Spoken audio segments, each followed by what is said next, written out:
ज्ञानमर्हन्तं नत्वा बालप्रबुद्धये विरच्यते मितस्पष्ट संदर्भ न्याय दीपिका। हम सब न्याय दीपिका नामक ग्रंथ का अध्ययन कर रहे हैं, जिसकी रचना आज से लगभग 500 वर्ष पहले श्रीमद् अभिनव धर्म भूषण यति ने की है। और यह न्याय की सरल, सुबोध एवं सुगठित ग्रंथ है। और अब तक हम अनेक बातों को पढ़ चुके हैं, जिनमें से 3 बातें मुख्य है। एक मंगलाचरण, एक पीठिका और तीसरी प्रकरण प्रवृत्ति। 3 चीजें हम अब तक पढ़ चुके हैं। एक मंगलाचरण, बहुत ही विद्वत्तापूर्ण मंगलाचरण।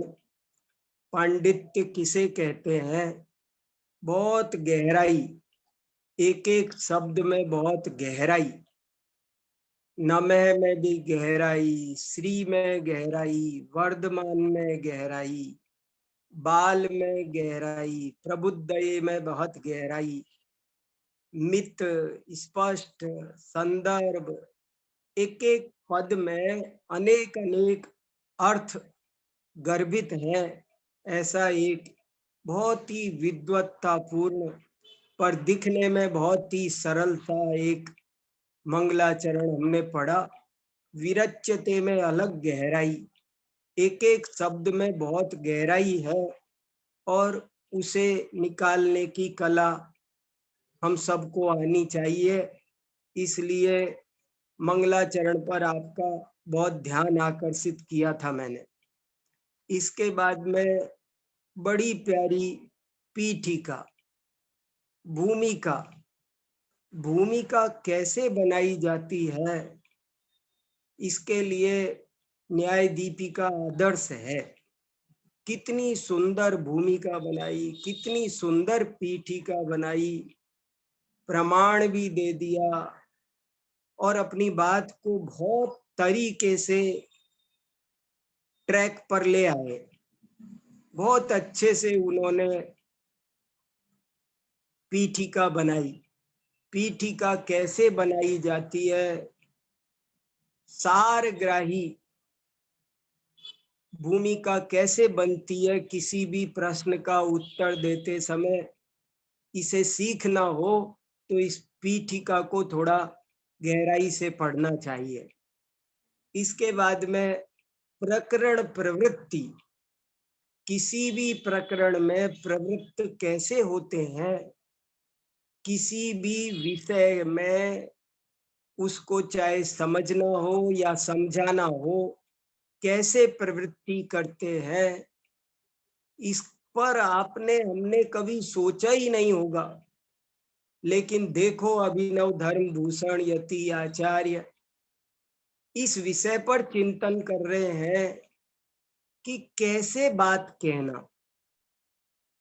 मनुष्य बोलना तो जन्म लेने के बाद 1 साल के अंदर अंदर सीख जाता है, लेकिन कैसे बोलना, ये बात 60-70 वर्ष तक भी नहीं सीख पाता है कई बार। क्या कमाल कर दिया! प्रकरण प्रवृत्ति कैसे होती है? तो बहुत सुंदर क्रम है। सर्वप्रथम उद्देश्य कथन होना चाहिए। विवेक्तव्य वस्तु नाम मात्र कथनम उद्देश्य। उसके पश्चात जिस विषय पर आप बात करने जा रहे हैं उसकी परिभाषा बताओ। पहले आप तीर्थ पर आपका भाषण हो जाता है 1 घंटे तक, लेकिन तीर्थ किसे कहते हैं परिभाषा एक भी नहीं बताई। ऐसा बहुत बार मैं देखता हूँ, बड़े बड़े व्याख्यान मालाओं के व्याख्यान देखता हूँ कि बड़े बड़े व्याख्यान हो जाते हैं, लेकिन जिस विषय पर व्याख्यान है उसकी परिभाषा तो बताओ, उसका लक्षण तो बताओ। तो दूसरे नंबर पर उसका लक्षण बताना बहुत जरूरी है, और फिर उसका विवेचन होना चाहिए, उसकी परीक्षा होनी चाहिए, उसका भली भांति निरीक्षण परीक्षण होना चाहिए कि क्या बात ऐसा है तो ऐसा है, ऐसा हो तो ऐसा हो, और तब जाके अपना अनुष्ठान प्रतिष्ठित होता है, तब अपनी बात अच्छे से स्थापित होती है। कितना वैज्ञानिक क्रम है, वैज्ञानिक व्यवस्था है, जो लोग इसे सीखेंगे उनकी वाणी व्यवस्थित होगी, उनकी लेखनी व्यवस्थित होगी। और ये जो लक्षण का प्रकरण इसमें आ गया, वो भी बहुत महत्वपूर्ण है। क्यों आया है लक्षण का प्रकरण? बहुत गजब का है। ये विषय क्यों हमको समझाए जा रहे हैं? इनकी हमें जीवन में क्या उपयोगिता है? तत्व ज्ञान के लिए इनकी क्या उपयोगिता है? कितना सुंदर है। इस जगत में अनंत अनंत पदार्थ मिलजुले मिले जुले हैं, मिलजुल कर रह रहे हैं। उनमें से किसी एक को पहचानना, यह काम लक्षण के द्वारा ही संभव होता है। जो लक्षण को नहीं जानते हैं, ठीक ठीक लक्षण, दुनिया में भी हर चीज को जानना हो। अध्यापक किसे कहते हैं? विद्यार्थी किसे कहते हैं? विद्यालय किसे कहते हैं? डॉक्टर किसे कहते हैं? ये सब बातें जब तक हमको लक्षण बनाने की कला नहीं आएगी, तब तक हम भ्रमित होते रहेंगे। जो गुरु है, गुरु का लक्षण क्या, शिष्य का लक्षण क्या, मोक्ष का लक्षण क्या, आत्मा पहचानना है, आत्मा का लक्षण क्या। लक्षण का टॉपिक बहुत जरूरी है। लक्षण लक्ष्य को ग्रहण करने की मजबूत और एकदम प्रामाणिक कला है। लक्ष्य को पकड़ने की समीचीन विद्या को लक्षण विद्या कहते हैं। कैसे उस चीज को पकड़ा जाए? आत्मा माने क्या? कोई कहे कि जो चलता फिरता है वो आत्मा है, तो ये लक्षण गलत हो जाएगा। वो आत्मा को नहीं पकड़ पाएगा। जो बोलता है वो आत्मा है, तो फिर उसे दोष लगेगा। अव्याप्ति, अतिव्याप्ति, असंभव, दोष से रहित लक्षण होता है। हमने एक गोले का उदाहरण दिया था आपको, आज हम उसको आपको दिखाना भी चाहते हैं। एक गोला बनाया है, वो आपको दिखाते हैं। संदेश भैया, उसे स्क्रीन पर लगाओ। देखो हाँ जी। लक्षण कैसे देखते हैं, लक्षण कैसे बनाते हैं। ये बहुत उपयोगी विषय है। हमको पुद्गल जानना है, जीव जानना है, अरिहंत को जानना है। अरिहंत किसे कहते हैं, सिद्ध किसे कहते हैं, शास्त्र किसे कहते हैं। तो हमको अव्याप्ति, अतिव्याप्ति और असंभव तीनों दोषों से रहित समीचीन लक्षण बनाने की कला आनी चाहिए। यदि जरा सी भी लापरवाही हो गई, सावधानी हटी, दुर्घटना घटी। देखो ये ऊपर 3 दोष बनाए हैं, लक्षणाभास है ये। अव्याप्ति, अतिव्याप्ति, असंभव। इनको ऐसा समझ लो कि एक अध्यापक ने एक विद्यार्थी से कहा कि ये सफेद गोले में रंग भरो।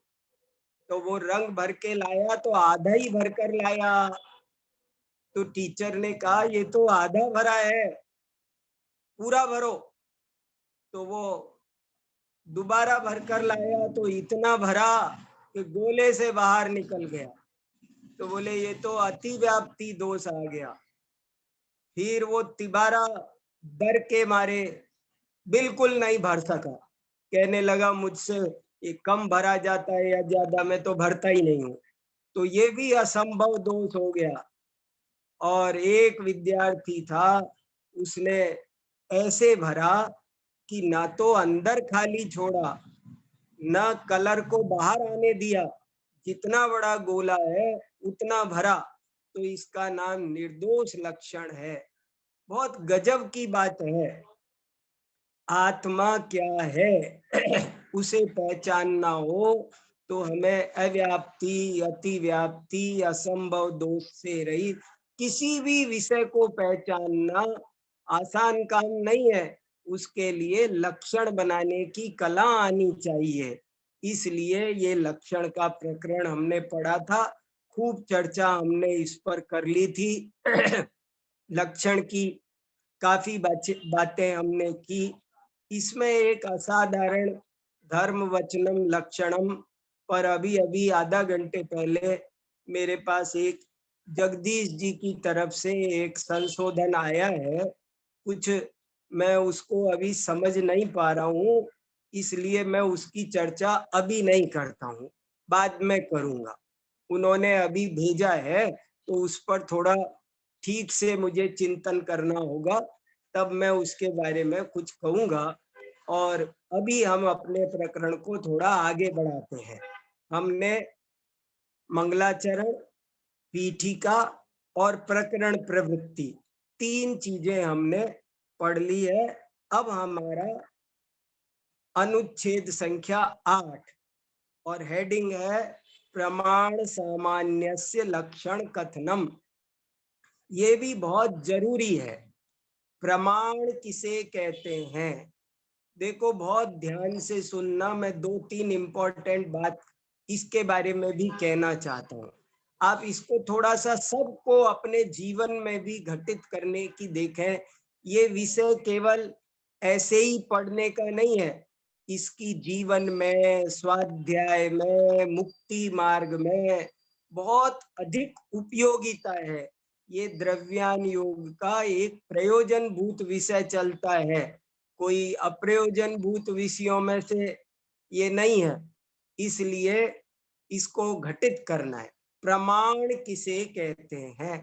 प्रमाण का लक्षण बताओ, प्रमाण की परिभाषा बताओ। लक्षण को ही हम लोग हिंदी में परिभाषा कहने लगे हैं, संस्कृत में लक्षण कहते थे। तो निर्दोष लक्षण, निर्दोष परिभाषा, प्रमाण किसे कहते हैं? अब देखो हम पढ़ते हैं, सम्यक ज्ञानम प्रमाणम, ये प्रमाण का लक्षण है। प्रमाण किसे कहते हैं? तो कहते हैं सम्यक ज्ञान को प्रमाण कहते हैं। अब इसमें थोड़ा सा एक बात जरा सी ये बता दूं ताकि आगे का सारा अच्छे से समझ में आ जाए कि प्रमाण माने क्या। प्रमाण का मतलब होता है, देखो जिसको हम लोग हिंदी में पैमाना कहते हैं, प्रमाण शब्द से पैमाना बन गया। हम जिसको मान बोलते हैं, पैमान, लीटर, मीटर, तराजू, इंच, फुटा, ये सब क्या है? ये पैमाने हैं। ये क्यों पैमाने हैं? पैमाने का मतलब है, प्रमाण शब्द का पहले शब्दार्थ करो आप। प्रमाण का शब्दार्थ सबको आना चाहिए। ऐसे ही न्याय का शब्दार्थ सबको आना चाहिए, जो मैंने पहले दिन बताया था। और प्रमाण का भी शब्दार्थ आना चाहिए। प्रमाण का शब्दार्थ क्या?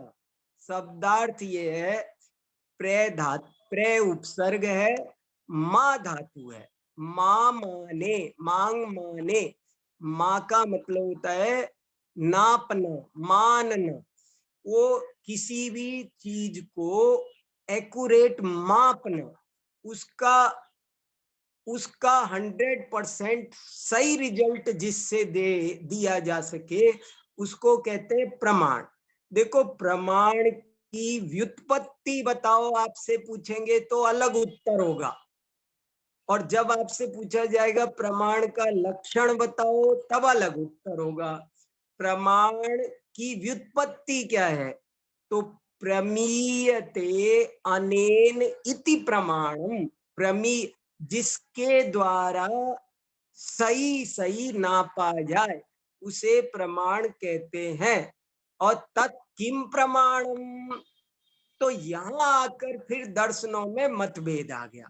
सभी दर्शनों से पूछा कि प्रमाण किसे कहते हैं, तो सबने कहा प्रमाण उस साधन को कहते हैं जिसके द्वारा वस्तु का 100% एक्यूरेट ज्ञान हो, एकदम सही ज्ञान हो।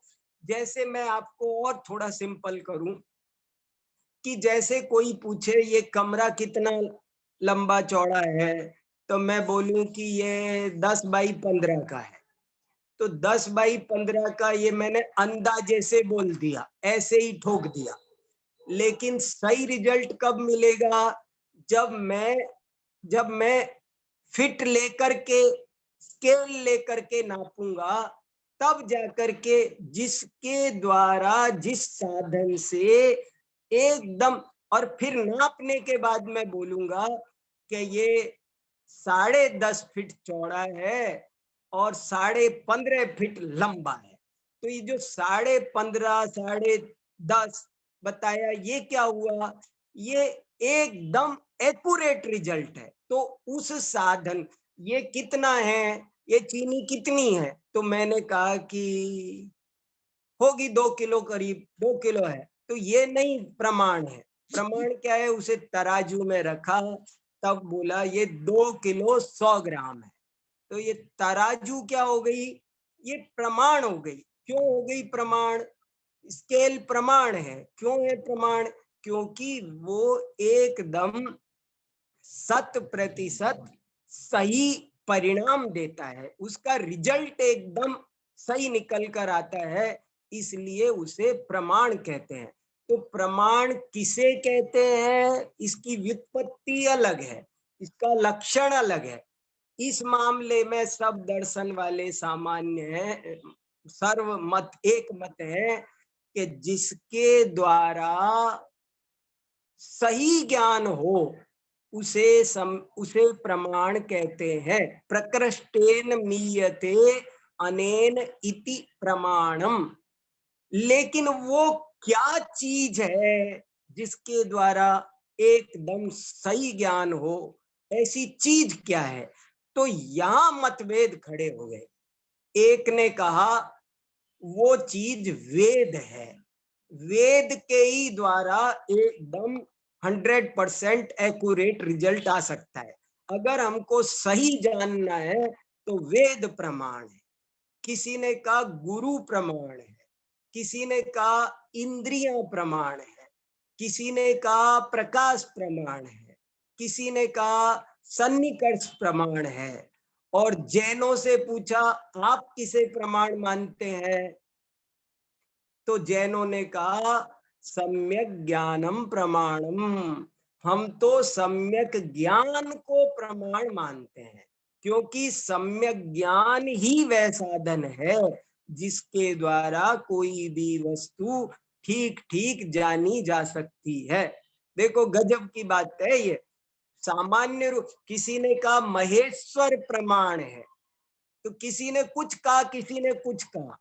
मुख्य परिभाषा में दिक्कत नहीं आई व्युत्पत्ति में, लेकिन वो क्या है, वो जैसे हर चीज में ऐसे ही होता है, मूल मुद्दे पर विवाद नहीं है, लेकिन उसके खुलासा करते ही विवाद आता है। तो यही यहाँ हुआ है। तो जैन आचार्यों के हिसाब से प्रमाण पद पर बैठने का अधिकारी सम्यक ज्ञान ही है, और कोई वेद शास्त्र पुरुष इंद्रिया, कोई पदार्थ प्रकाश, ये कोई प्रमाण के सिंहासन पर बैठने के योग्य नहीं है। सम्यक ज्ञानम प्रमाणम, गजब का है ये। सम्यक ज्ञानम प्रमाणम प्रमीयते अनेन इति प्रमाणम, ये व्युत्पत्ति हुई और प्रमाण का लक्षण क्या हुआ? सम्यक ज्ञानम प्रमाणम। अब आगे पढ़ते हैं, बहुत बढ़िया। अत्र प्रमाणम लक्ष्यम सम्यक ज्ञानत्वम तस्य लक्षणम। अब लक्ष्य लक्षण में बांट के बता रहे हैं आपको। अत्र माने इस परिभाषा में, सम्यक ज्ञानम प्रमाणम इस परिभाषा में, प्रमाणम लक्ष्यम प्रमाण तो लक्ष्य है, और सम्यक ज्ञानत्वम तस्य लक्षणम, और सम्यक ज्ञानत्व उसका लक्षण है। गोरिव शासनादि मत्वम, अभी सब समझ में आएगा, देखो और खुलासा करेंगे। गोरिव शासनादि मत्वम, गोह इव, इव निकलेगा, गोह में विसर्ग था, गोह रिव, रिव में इव है, रे का गोह इव, गोरिव, गाय के समान, गोरिव माने गाय के समान, शासनादि मत्वम, जैसे गाय का शासनादि मतत्व लक्षण होता है। शासन का मतलब होता है गाय के गले में एक एक विशेष प्रकार की चमड़े की लहर निकल कर आती है, लटकी रहती है, जो किसी दूसरे पशु में नहीं पाई जाती। आप गाय को देखेंगे तो उसके गले में यहाँ पर एक अलग ही टाइप का एक चमड़े की सी पट्टी लटकी रहती है लाइन के साथ में, वो उसका विशेष लक्षण है।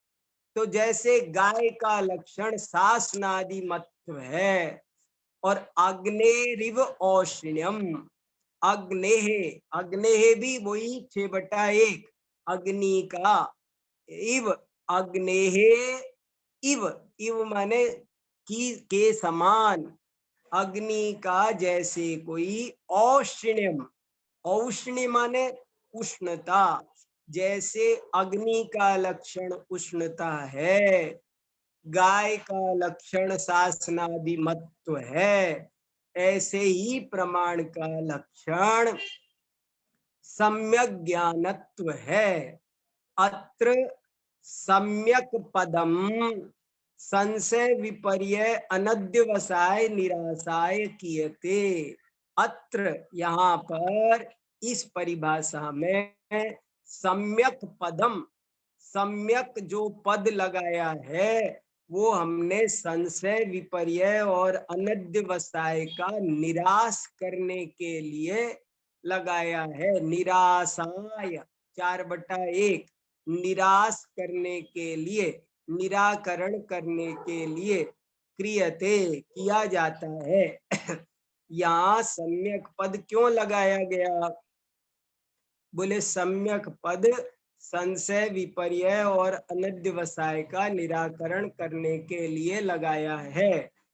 अप्रमाणत्वात् एतेषां ज्ञानानाम इति, ये जो ज्ञान है, एतेषां ज्ञानानाम षष्ठी बहुवचन, इन ज्ञानों के, ये ज्ञान तो है लेकिन प्रमाण नहीं है, अप्रमाण है। अप्रमाणत्वात्, ये ज्ञान अप्रमाण है, इसलिए इनका निराकरण करने के लिए परिभाषा में, लक्षण में सम्यक पद लगाया। सम्यक ज्ञानम प्रमाणम, सम्यक में जो कै था वो जब संधि हुई तो कै का गे बन के सम्यक ज्ञानम बन गया। अप्रमाणत्वात् एतेषां ज्ञानानाम इति, इति माने एक तरह का फुल स्टॉप।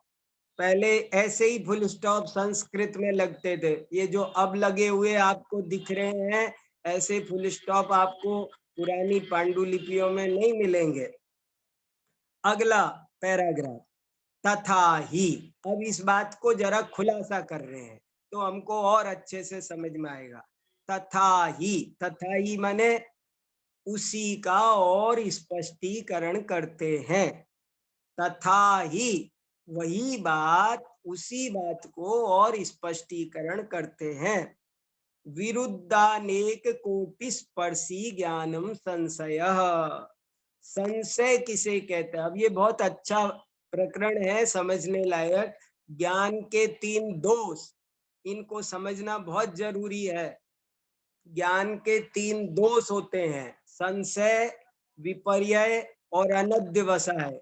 तो वो क्या होते हैं जरा देखो, इनकी परिभाषा कंठस्थ करनी चाहिए। विरुद्धानेक कोटि स्पर्शी ज्ञानम संशय। संशय किसे कहते हैं? तो कहते हैं विरुद्ध अनेक कोटि को स्पर्श करने वाला, छूने वाला जो ज्ञान है उसे संशय कहते हैं। विरुद्ध अनेक कोटियों को स्पर्श करने वाला, कोटि माने प्रकार, कोटि माने वस्तु, अनेक विरुद्ध अनेक प्रकारों को, अनेक वस्तुओं को, अनेक विषयों को जो ज्ञान छूता है उस ज्ञान को संशय कहते हैं। यथा स्थाणुर्वा पुरुषो वेति, यथा माने जैसे कि, स्थाणुर्वा पुरुषो वेति, यह स्थाणु है या पुरुष है। स्थाणु का मतलब होता है ठूंठ, स्थाणु माने ठूंठ। जो पेड़ सूख जाते हैं, वे जंगल में जब खड़े रह जाते हैं, मर जाते हैं, पत्ते झड़ गए, सारी डालियां झड़ गई, तो वो खड़े खड़े ऐसे जो खड़े रहते हैं, वे ठूंठ जब शाम को थोड़ा अंधेरा हो, कम प्रकाश हो, तो कोई देखे तो ऐसे लगते हैं मानो कोई पुरुष खड़ा हो। वो पेड़ का ठूंठ, डंठल पूरा का पूरा ऐसा प्रतीत होता है मानो कोई पुरुष तो नहीं खड़ा है कहीं, ऐसा दूर से दिखाई देता है। तो उसी का उदाहरण दे दिया है यहाँ पर कि ये ज्ञान संशय है कि जैसे ये जो सामने खड़ा हुआ है, ये क्या है? ये स्थाणु है या पुरुष है? ये ठूंठ है या पुरुष है? ऐसा जो हमको भ्रम होता है, संशय होता है, इसका नाम संशय ज्ञान है। विरुद्धानेक कोटि स्पर्शी ज्ञानम संशय यथा स्थाणुर्वा पुरुषो वेति। स्थाणु पुरुष साधारण ऊर्ध्वतादि धर्म दर्शनात् तद विशेषस्य वक्र कोटर शिरः पाण्यादेः साधक प्रमाणाभावात् अनेक कोट्यवलंबितत्वं ज्ञानस्य। ये ज्ञान संशय क्यों हुआ? इसलिए हुआ कि इसमें स्थाणु और पुरुष में जो सामान्य धर्म है, ऊर्ध्वता आदि, स्थाणु और पुरुष के जो साधारण, साधारण माने कॉमन, जो स्थाणु में भी है पुरुष में भी है, ऐसे जो साधारण ऊर्ध्वतादि धर्म है, ऊर्ध्वता माने ऊंचाई, ऐसे जो धर्म है, गुण है, वो तो दर्शनात्, वो तो दिखाई दे गए। लेकिन तद विशेषस्य, लेकिन उनके जो विशेष धर्म थे, दोनों के अलग अलग, क्या अलग अलग विशेष धर्म थे? वक्र कोटर शिरः पाण्यादे, कि उसमें जो वक्रता थी, स्थाणु के विशेष धर्म क्या है? वक्रता। कोटर, कोटर माने घोंसला, पेड़ों के ठूंठों में चिड़िया पक्षी के घोंसले होते हैं, तो उनमें घोंसले ओसले भी बने होते हैं। सिरह, सिर मनुष्य का, पुरुष का विशेष धर्म है। पाण्यादे, पाण्यादे माने पाणी, संधि यण संधि होगी, पाणी आदेह, पाणी, पाणी माने होता है हाथ, पाणी ग्रहण संस्कार नहीं होता, पाणी माने हाथ। सिर और पाणी ये पुरुष के विशेष धर्म है। वक्र और कोटर ये स्थाणु के विशेष धर्म थे है। तो ये तो दिखाई नहीं दिए, और जो ऊर्ध्वता वगैरह जो दोनों में कॉमन धर्म है वो दिखाई दिए। इसलिए क्या हुआ? इस ज्ञान में अनेक कोट्यवलंबितत्वम आ गया। इस ज्ञान ने अनेक कोटियों का अवलंबन कर लिया, सहारा ले लिया। अगर ये ऐसा नहीं होता तो संशय नहीं बनता। फिर अगले आगे, विपरीतैक कोटि निश्चयो विपर्ययः। विपर्यय किसे कहते हैं? विपरीत एक कोटि का निश्चय करने वाले ज्ञान को विपर्यय कहते हैं। विपरीत एक कोटि का निश्चय जिसमें हो जाए, ये निश्चय रूप है, वो संशय रूप था। उसको तो जिसमें निश्चय हो जाए लेकिन विपरीत निश्चय हो जाए, उस ज्ञान को विपर्यय कहते हैं। यथा सुक्तिकायाम इदम रजतम इदम ज्ञानम। जैसे सुक्ति का मतलब सीप, जो समुद्र में सीप होती है उसको संस्कृत में सुक्तिका कहते हैं। सुक्तिकायाम 7/1 सीप में, इदम रजतम, रजत माने चांदी। जैसे सीप में कई सीप चमकती है जोरदार, और खासकर धूप में तो बहुत ही चमकती है। तो वो जैसे कहीं रास्ते में सीप का टुकड़ा पड़ा हो तो किसी को ये भ्रम हो जाता है, अरे चांदी का टुकड़ा पड़ा हुआ है। तो ये जो हुआ ये विपर्यय हुआ। अत्रापि, यहाँ भी सादृश्यादि निमित्त वसात सूक्ति विपरीते रजते निश्चय। यहाँ भी सादृश्य आदि निमित्त वसात, उन दोनों में जो समानता थी वो ही दिखाई दी, और इसलिए सूक्ति का विपरीत जो रजत था, चांदी थी, उसका निश्चय हो गया। इसलिए ये विपर्यय ज्ञान है।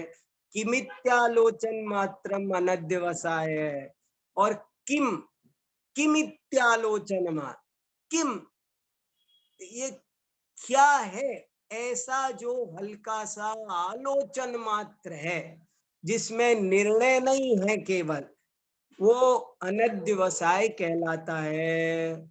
यथा, जैसे पथी माने, पथी क्या है? 7/1। ये अलग ढंग से रूप चलते हैं। पथ में, पथी माने रास्ते में, मार्गे। पथी को अगर हम बदलना चाहें तो मार्गे लिखना पड़ेगा।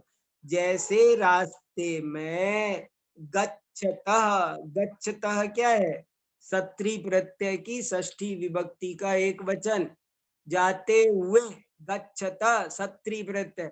जैसे मार्ग में जाते हुए के, पथि गच्छतः। तृणस्पर्शादि ज्ञानम, जैसे मार्ग में चलते हुए तृणस्पर्शादि का जो ज्ञान होता है वो अनध्यवसाय है। इदम ही नाना कोट्यवलंबना भावात न संशयः।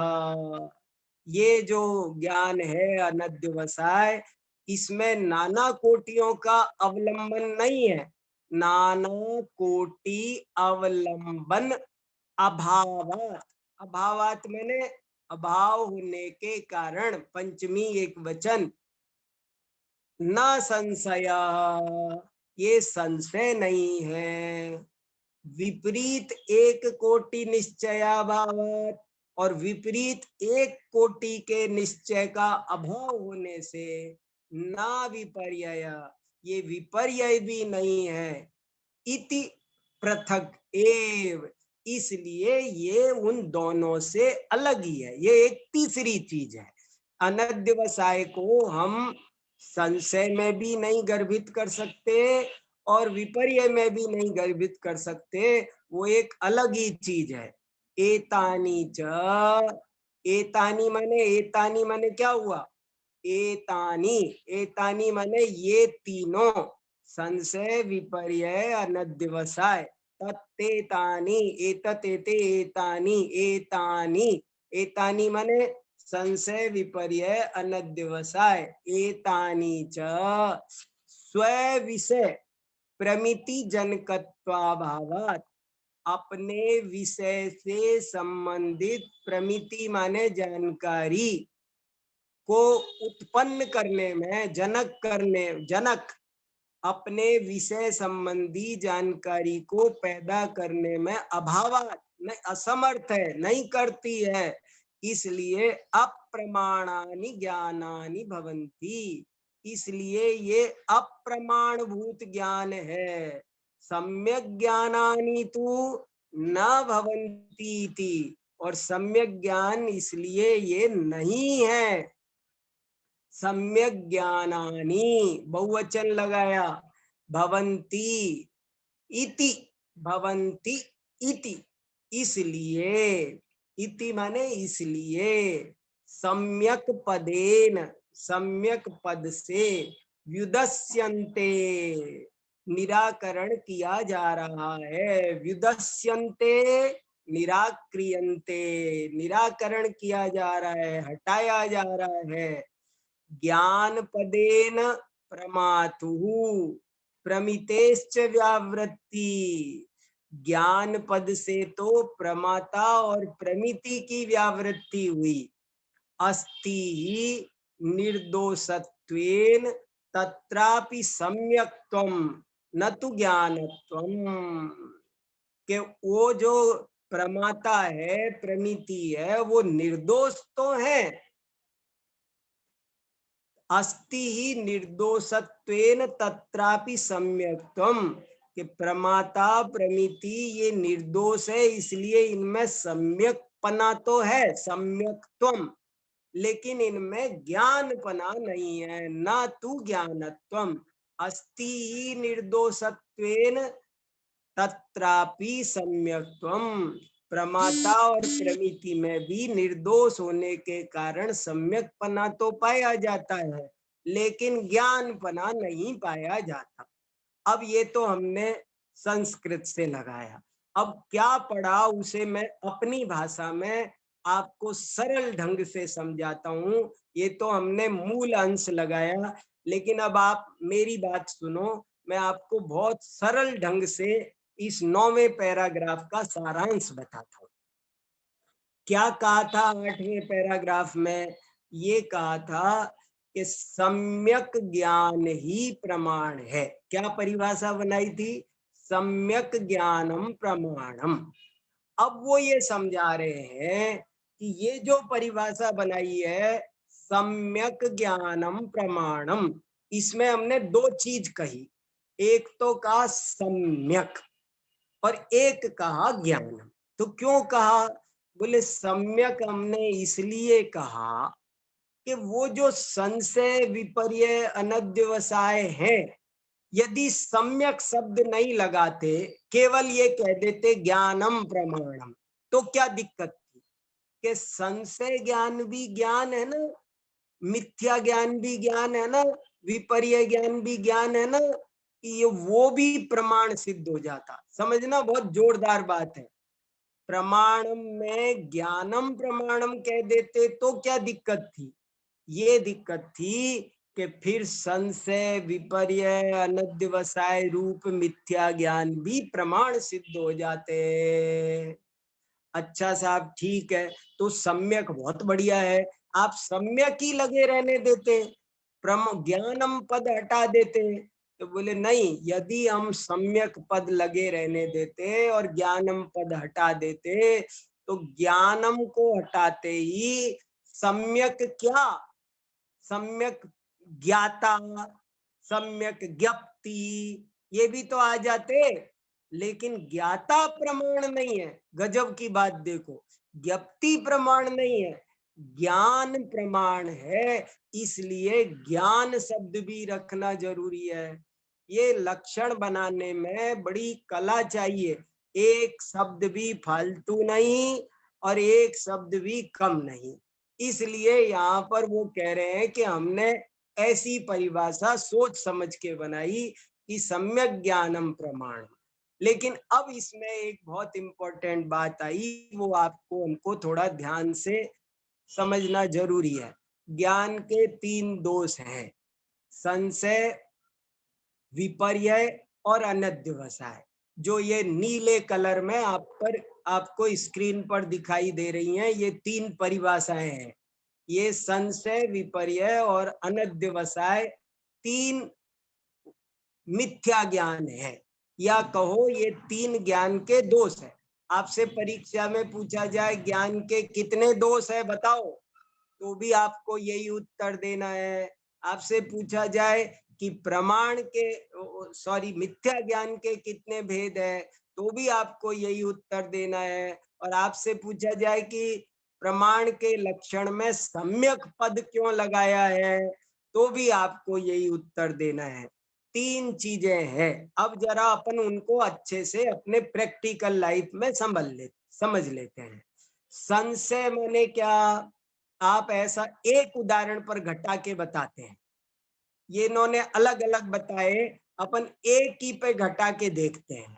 कि जैसे आप ये समझो कि कोई रस्सी पड़ी है अंधेरे में, और हमने ये सोचा ये रस्सी है कि सांप है, तो इसका मतलब हो गया ये संशय।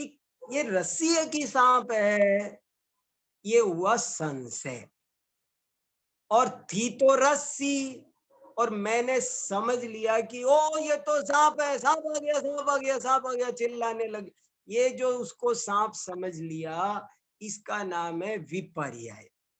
और अनध्यवसाय क्या, अरे होगा कुछ, हमको क्या लेना देना, चलो आगे पढ़ो न्याय दीपिका। ये हो गया अनध्यवसाय, उसका निर्णय नहीं करना, ये अनध्यवसाय। और एक दूसरा उदाहरण देता हूं।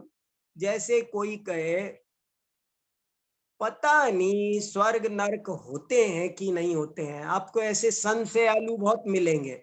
पता नहीं स्वर्ग नरक है कि नहीं है, तो ये संशय ज्ञान है। स्वर्ग नरक होते हैं कि नहीं होते हैं, मुझे डाउट है, डाउट, ये संशय है। और एक कुछ लोग ऐसे कहेंगे अरे कुछ नहीं होता, स्वर्ग नरक दुनिया में कुछ नहीं है यार, है ही नहीं, सब गलत बात, कुछ नहीं है। ये विपर्य ज्ञान है। और अनध्यवसाय क्या होगा, तुमको क्या करना है, होंगे तो होंगे, नहीं होंगे तो नहीं होंगे, तुम चिंता मत करो, तुम उनकी बात मत करो, छोड़ो उनको, अपने को क्या लेना देना। चलो दुकान चलो, नौकरी चलो, खाना बनाओ, खाना खाओ, खाने का टाइम हो गया, बैंक चलो, पैसे कम लेकर आते हैं। ये जो बात है, ये उसको इग्नोर करना, उसका निर्णय नहीं करना, ये अनध्यवसाय, उसमें भ्रम रखना, संशय रखना। अच्छा देखो एक और बता दूं, अभी आगे आएगा, हालांकि एक होती है जिज्ञासा। जिज्ञासा संशय विपर्य अनध्यवसाय नहीं है। जैसे रस्सी पड़ी है, ये क्या पड़ा है, ये संशय नहीं है, ये जिज्ञासा है। जिज्ञासा अलग। मैंने संशय पर एक लेख लिखा है 6 पेज का, हमारे यूनिवर्सिटी में एक दफे संशय किसे कहते हैं इस विषय पर 3 दिन का सेमिनार हुआ था। 3 दिन तक सुबह 10 बजे हम सब 21 प्रोफेसर दर्शन के बैठते थे, और शाम को 5 बजे तक ये चर्चा करते थे कि संशय का क्या स्वरूप है। प्रमेय कमल मार्तंड में 50 पेज लिखे संशय के स्वरूप पर, बहुत सारी बात है। तो संशय अलग चीज है, संशय अलग है, जिज्ञासा अलग है, अवग्रह अलग है। ये सब चीजें में मामूली मामूली फर्क है। जैसे और एक उदाहरण और दे के बात आगे बढ़ाता हूं, आत्मा पर घटित करते हैं अब इसको। आत्मा है कि नहीं है, इसका नाम है संशय। आत्मा है या नहीं है, आत्मा की शंका, आत्मा के अस्तित्व में है नहीं है, ये हुआ संशय। अरे आत्मा वात्मा कुछ नहीं होता है यार, तुम लोग किस चक्कर में पड़ गए, लोग अपनी जिंदगी खराब कर रहे हैं आत्मा आत्मा की बात करके। आत्मा कुछ होता ही नहीं है, खाओ पियो मौज रहो, उड़ाओ, मस्त रहो, ऋणम कृत्वा घृतम पिबेत। तो ये हो गया विपर्य। और अनध्यवसाय क्या हुआ, अरे तुमको क्या करना है, होगा तो होगा, नहीं होगा तो नहीं होगा, छोड़ो, इसका नाम है अनध्यवसाय। तो ऐसे संशय, विपर्य और अनध्यवसाय, ये तीन क्या है? ये मिथ्या ज्ञान के तीन भेद है, और मिथ्या ज्ञान के तीन भेद हैं, और इनकी निवृत्ति के लिए सम्यक ज्ञानम प्रमाणम में सम्यक शब्द लगाया गया। और प्रमाता तीन चीज है, प्रमाण, प्रमेय, प्रमाता, और चार है बल्कि, एक प्रमाण, एक प्रमेय, एक प्रमाता, एक प्रमिति। देखो न्याय शास्त्र में ये चार शब्द बहुत आएंगे, और आपको मैं आज खुलासा कर देता हूं ताकि आगे हमेशा सुलझा रहे। जब जो नए लोग बिल्कुल सुन रहे हैं उनको तो ये बहुत काम की चीज है।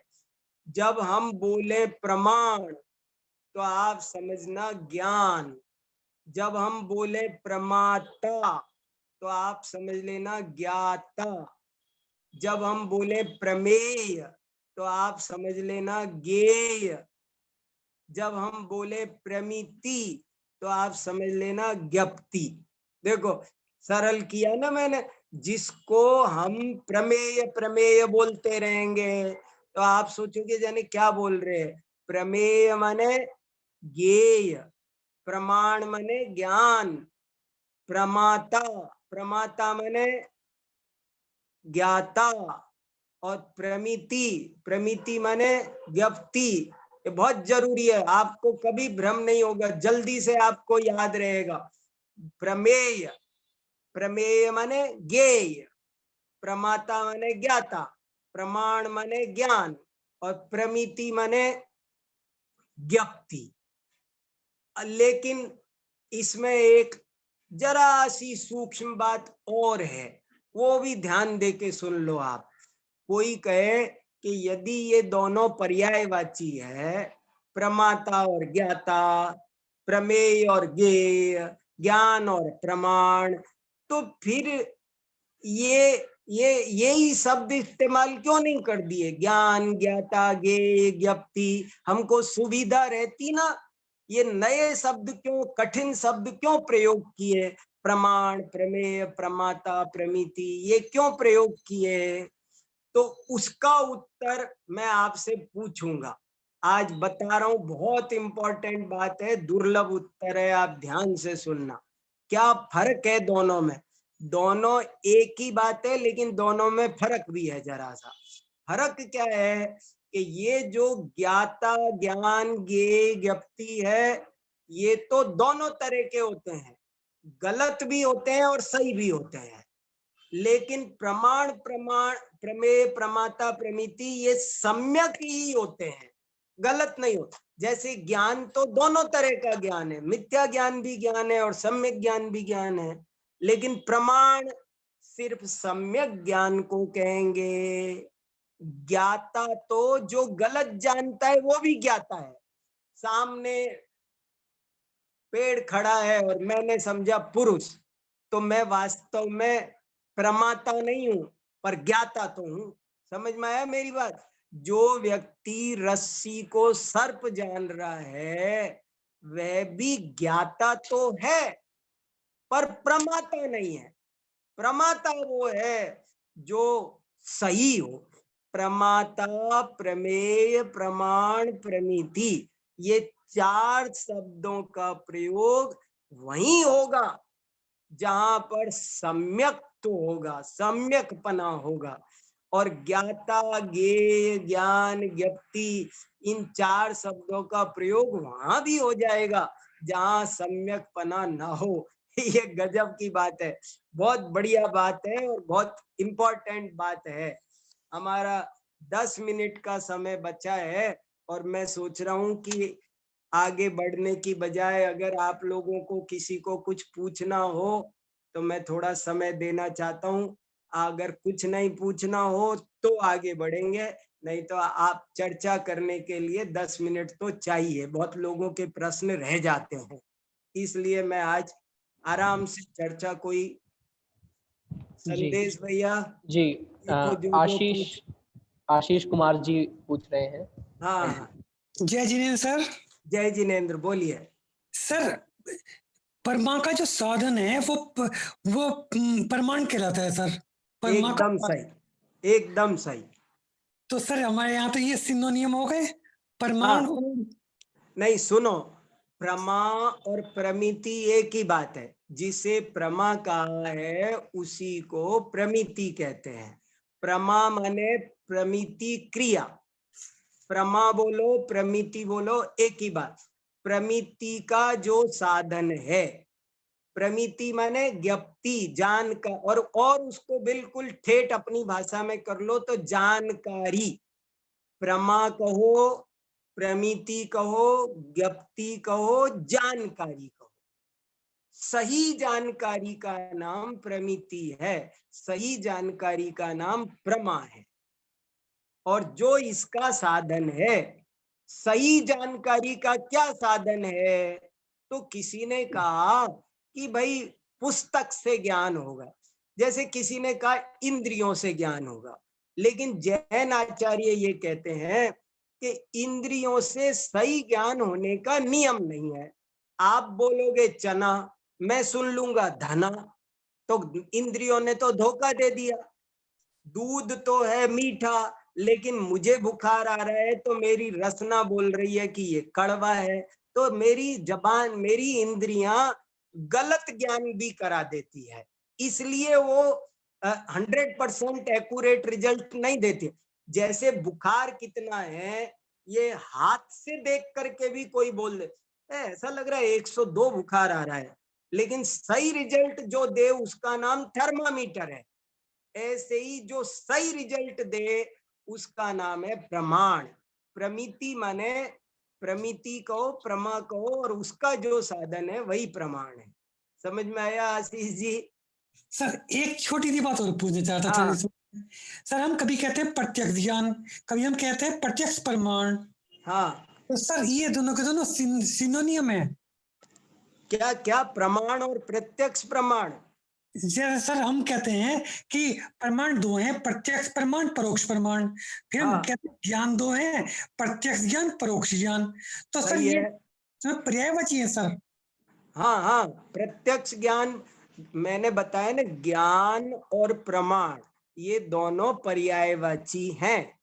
लेकिन मैंने साथ में आपको ये हिदायत भी दे दी है कि जब न्याय शास्त्र चलता है तो वहां पर ये ध्यान रखा जाता है कि ज्ञान तो दोनों तरह का होता है, मिथ्या ज्ञान भी ज्ञान है। इसलिए वो ज्ञान की बजाय, ज्ञान की जगह पर प्रमाण शब्द का प्रयोग करते देखे जाते हैं, ताकि मिथ्या ज्ञान को न ग्रहण किया जाए, केवल सम्यक ज्ञान को ग्रहण किया जाए। सर आपका बहुत बहुत आभार सर, बहुत बहुत आभार। Thank you, thank you. हाँ हाँ, अगला अगला प्रश्न समकित जी। हाँ, हाँ बोलिए। जी भाई साहब, जय जिनेन्द्र। जय जिनेन्द्र। प्रमाण शब्द का व्युत्पत्ति एक बार और बता दीजिए, मतलब उसमें हाँ, कौन सा प्रत्यय लगा है भाई साहब? बहुत अच्छा।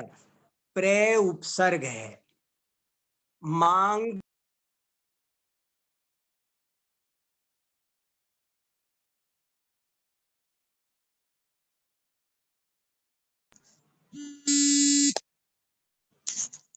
आवाज आ रही है क्या? जी भाई साहब, हेलो। आ रही है, आ रही है। हाँ। प्रमाण की व्युत्पत्ति, प्रमीयते, प्रे उपसर्ग, मा धातु, लट लकार, प्रथम पुरुष एक वचन में भाववाचक क्रिया या कर्मवाचक रूप बनाया। प्रमीयते, प्रमीयते, अनेन, अनेन ये साधन है, करण साधन। अगला जो पैराग्राफ अपन पढ़ेंगे ना न्याय दीपिका का, उसमें और थोड़ा सा इसका खुलासा आएगा, और अभी आप समझ लो, ये बहुत जरूरी है। प्रमीयते ये बहुत ही जरूरी चीज है समझने की। जिसके द्वारा एकदम सही जानकारी हो उस साधन को प्रमाण कहते हैं। फिर दूसरा प्रश्न पैदा होगा, वह साधन क्या है फिर जिसके द्वारा सही जानकारी? तो चश्मा? बोले नहीं। इंद्रियां? नहीं। प्रकाश? नहीं। गुरुजी जो कह दे वो मान लो? बोले नहीं। तब जाकर के आएगा कि सम्यक ज्ञान ही वो साधन है जैनों के अनुसार। जिसके द्वारा सही ज्ञान होता है। चलिए। जी सुधा जी का प्रश्न है, हाँ बोलिए। अनम्यूट कीजिए आप। हाँ, जय जिनेन्द्र देव की। हाँ जय जिनेन्द्र बोलिए। आपने लक्षणाभास समझाया था ना। हाँ, आपने लक्षणाभास जो समझाया था ना, हाँ उसमें ये ज्ञान गुण शरीर के मात्र मस्तक अंग में है, तो ऐसा हाँ। कौन सा दोष मानना चाहिए? क्या क्या क्या फिर अव्याप्ति, अतिव्याप्ति, असम, क्या क्या ज्ञान फिर गुण क्या क्या ये लक्षणाभास के ऊपर जो हाँ आपने नहीं, अभी आपकी आवाज थोड़ी समझाया कट रही था है। ना, आपकी जी। आवाज कट रही है, हमको समझ में नहीं आया आपका प्रश्न। आपने जो अभी लक्षणाभास के ऊपर समझाया था, हाँ तो जैसे ने ज्ञान गुण शरीर के एकमात्र मस्तक अंग में होता है, तो उसमें कौन सा दोष लगता है? हाँ अतिव्याप्ति, अव्याप्ति अतिव्याप्ति भाव। अव्याप्ति हुआ ना, समझ में नहीं आया, कैसे आएगा? अव्याप्ति हुआ ना, अव्याप्त। अच्छा, मतलब पूरे शरीर में ज्ञान नहीं है। हाँ वो अव्याप्त हो गया, अव्याप्त। अच्छा, हाँ पूरे में मतलब है और आप एक ही जगह बता रहे तो अव्याप्त हो गया ना। हाँ हाँ, वो मेरे को थोड़ी शंका से। हाँ नहीं ठीक है, अच्छा किया, अच्छा, वेरी गुड। और किसी का है कोई? जी मेरे ख्याल से अभी मेरे पास एक मैसेज आया था कि कुछ लोगों को पता नहीं है कि रेज हैंड कैसे करते हैं, हाँ तो एक बार उनके लिए बता दें। जो हाँ बता हम दो। ये जो स्क्रीन होती है, स्क्रीन के लास्ट में एक मोर का ऑप्शन होता है। हाँ यदि हम मोर के ऑप्शन पे क्लिक करेंगे तो उसमें रेज हैंड का ऑप्शन आता है, आप वहां से रेज हैंड कर सकते हैं। हाँ बहुत बढ़िया। जी अभी और किसी का प्रश्न मेरे ख्याल से अब नहीं है। देखो ये बहुत जरूरी प्रकरण हमारा था, आप लोग थोड़ा थोड़ा पढ़ते जाएंगे। हमारा जो न्याय वाला ग्रुप है, उस ग्रुप में आप लोग अगर जो अभी तक नहीं जुड़े हो तो वो उस ग्रुप से जुड़ जाओ, थोड़ा सा न्याय मंदिर भी पढ़ो, तब जाके देखो जीव को कैसे ग्रहण करना। लक्षण को जो समय सार में लिखा है, जो लक्षण को नहीं जानता है वो नपुंसक है, मोक्ष मार्ग में आगे नहीं बढ़ सकता। इसलिए जीव किसे कहते हैं, पुद्गल किसे कहते हैं, केवल ज्ञान किसे कहते हैं, सब लक्षण बनाना जरूरी है। मिश्री किसे कहते हैं, तो आप कहोगे जो सफेद डली हो उसे मिश्री कहते हैं, तो सफेद डली तो नमक की भी होती है, नमक मिल जाएगा। इसलिए आपको सही लक्षण करना आना चाहिए कि जो मधुरता है वही मिश्री का लक्षण है। सही लक्षण बनाना आना चाहिए, तभी आत्मा का ज्ञान अनुभव संभव है। ठीक है फिर आज। हाँ भाई साहब एक प्रश्न और आ रहे हैं संकित जी का ही। हाँ भाई साहब हाँ जो गो का उदाहरण दिया, गो का लक्षण शासनादि मत्वम, तो हाँ ये शब्द से अर्थ समझ में नहीं आया। हाँ, इसका अर्थ है गो रिव, गो, गो में षष्ठी विभक्ति एक वचन है गाय का, इव माने जैसे कि, समान, जैसे कि गाय का लक्षण शासनादि मत्व। मत्व क्या होता है? मत्व माने मान, श्री मत होता है ना, मत माने वाला वाली, मतुप प्रत्यय होता है। और शासनादि, ये शासन शब्द एक विशेष, गाय के गले में जो एक चमड़ी लटकी हुई होती है उसको शासन शब्द से कहते हैं, वो शासना है। तो गाय, और वो उसी के होती है, और किसी, इतने पशु हैं लेकिन और किसी पशु के वो नहीं होता है, इसलिए उससे वो गाय पहचानी जाती है। तो कहा गोरिव शासनादि मतत्वम, जैसे गाय का लक्षण शासन पन्ना, शासन मान, तो वो जो शासन मान हो वो गाय है। जी अंतिम प्रश्न आज का ऋतु आशीष जैन। हाँ जी, बोलिए। जय जिनेन्द्र जी। जय जिनेन्द्र बोलिए। मेरे को ये पूछना था, आपने 3 दोष बताए, संशय, विपर्य, अनध्यवसाय। हाँ तो इसमें इसमें मतलब ऐसा माने कि जैसे हमें अपने ज्ञान में लगता है कि संशय है हर चीज के हाँ, लिए कि ये ऐसे हाँ, है कि ये ऐसे, तो हाँ, मतलब ऐसा हम मान सकते हैं कि ऐसा नहीं होता कि तीनों ही दोष हों एक ज्ञान के अंदर। मतलब अभी हमारा ज्ञान मिथ्या ज्ञान तो है ही, सम्यक ज्ञान तो हम हाँ, नहीं कह सकते सम्यक दर्शन से पहले। नहीं तो मतलब तीनों तीनों भी, तरह के दोष होंगे। हाँ तीनों तरह के हो सकते हैं। किसी विषय में अच्छा, कौन सा है, किसी में कौन सा है, ऐसे तीनों तरह के भी हो सकते हैं। जरूरी नहीं है कि अच्छा, एक ही है। अच्छा, अच्छा। तीनों ही हाँ, माने जाएँगे क्योंकि जब तक ती, मिथ्या ज्ञान है तो ब- तीनों ही माने जाएँगे। बराबर हमें बराबर। प्रकट रूप में ऐसा लगता है कि हमें हर चीज़ के लिए संशय है, विपरीत ज्ञान तो हम नहीं बैठा रहे, ऐसा लगता है नहीं, लेकिन ऐसा नहीं कितनी है। चीजों में विपरीतता भी बनी हुई है। हमने किसी चीज अच्छा, को अच्छी को बुरी मान रखा है, बुरी को अच्छी मान रख। और मैंने आपको कहा ना, हमने 3 दिन तक संशय पर हमने सेमिनार किया और मैंने हाँ एक जी। लेख लिखा। उसमें संशय के 2 रूप भी बनाए।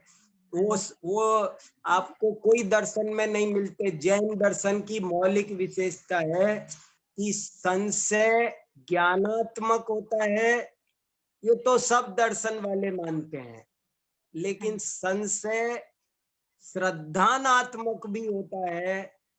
ये जैन दर्शन ही मानता है। हाँ, बिल्कुल। संशय ज्ञान का भी दोष है जैन दर्शन में। संशय नाम का एक मिथ्यात्व होता है, तो वो श्रद्धा का भी एक दोष है। तो हमारे यहाँ हमारे तीनों दोष हमारे पाए जाते हैं। संशय भी, विपर्य भी और अनध्यवसाय भी है। हम कितनी चीजों का, जैसे मान लो मैं गाड़ी लेके अपने ऑफिस जा रहा हूँ, 455। रास्ते में कितनी गाड़ियां मिलती है, क्या क्या मिलता है। और कोई वहां जाके पूछे, आपको एक रास्ते में लाल गाड़ी मिली थी क्या? मेरे सामने गुजरी है, मैंने उसको देखा भी है, लेकिन देख के भी नहीं देखा, मुझे ध्यान में अनध्यवसाय। हमने निर्णय ही नहीं किया किसी चीज का। पथि गच्छता उदाहरण दिया, जो रास्ते में चलते हैं, तिनके विनके लगते रहते हैं, हम ध्यान ही नहीं देते। तो अनध्यवसाय रूप होना ये भी ज्ञान का दोष है। अनिर्णय रूप है वो। निर्णयात्मक तो ज्ञान ही सम्यक ज्ञान है। तो मतलब चाहे वो प्रयोजनभूत चीज़ हो, चाहे वो अप्रयोजनभूत है। हाँ, हाँ। मतलब हम इसलिए ध्यान नहीं देते ना कि हमें वो लगता है अप्रयोजनभूत है, नहीं, किस चीज़ पर ध्यान देंगे? प्रयोजन भूत अप्रयोजन भूत से मतलब नहीं। केवल ज्ञान में हर पदार्थ का निर्णय स्पष्ट है, तभी वो केवल ज्ञान हाँ है। जी, ऐसा नहीं है कि सही मुझे बात। तो प्रयोजन ही नहीं है, मैं क्यों सुमेरु पर्वत को जानूं, होगा जो होगा। हुँ, सही इसलिए बात है। सबका ज्ञान ठीक स्पष्ट होना चाहिए, तभी वो प्रमाण ज्ञान है। ठीक है। धन्यवाद जी, बहुत अच्छी, धन्यवाद। बहुत बढ़िया। समय हो जय गया, जी। अगली जी, क्लास चलेगी। समय समय हाँ, हमारा हो गया है। और हाँ, एक सूचना थी कि जिस प्रकार हमने आपको पहले भी बताया था कि हम ग्रंथों के सेट आपको भेज रहे हैं, न्याय मंदिर, न्याय दीपिका, आप्त परीक्षा और कुछ न्याय की पाठ्य सामग्री, वो हमारे पास जितने उपलब्ध थे उतने हमने भेज भी दिए हैं। और लोगों के हमारे पास मैसेज भी आ गए हैं कि उनके पास पहुंच गए हैं। और लोगों के मैसेज आ रहे हैं, उनको हम जल्दी से जल्दी हम आगे पहुंचा देंगे। और ये हमने जो राशि रखी थी वो दीप्ति जैन गाजियाबाद, इनकी तरफ से पूर्णतः निशुल्क कर दिए गए हैं सेट। उनका बहुत बहुत धन्यवाद। ये जो अभी प्रकरण चल रहे हैं, ये जिनागम के पग पग पर काम आने वाले हैं। लक्षणाभास हैं, दोष हैं, ये पग पग पर काम आने वाले हैं। इनको आप उन पाठ्य सामग्री से बहुत सरल भाषा में पढ़ सकते हैं। न्याय मंदिर पुस्तक से आप इन्हें पढ़ेंगे तो आपको बहुत सरल भाषा में समझ में आएगा। चलिए, अभी का समय हो रहा है। आगामी कार्यक्रम में आदरणीय विक्रांत जी भाई साहब की कक्षा रहेगी। थोड़ा सा विलंब के लिए क्षमा चाहूंगा। अभी विक्रांत जी भाई साहब की कक्षा यथावत रहेगी।